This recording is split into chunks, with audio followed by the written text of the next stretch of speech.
guys, mayroon tayong ano dito, bi-turbo na Ranger. Pero ano, ang problema niya guys,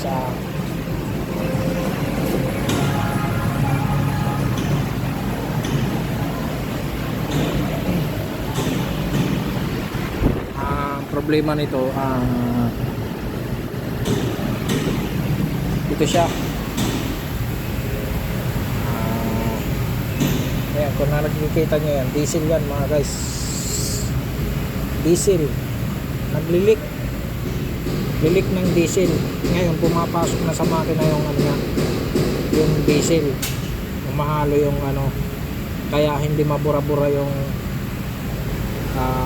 service na interval nya. Kahit na nireset mo na, paglipas ng ilang araw, ilaw na naman siya kasi nga sinisira nito. So nag-leak yung ano niya, pressure pump. Nangamoy ano siya, diesel. Nag-leak yung diesel dito, tapos humahalo sa makina. Okay.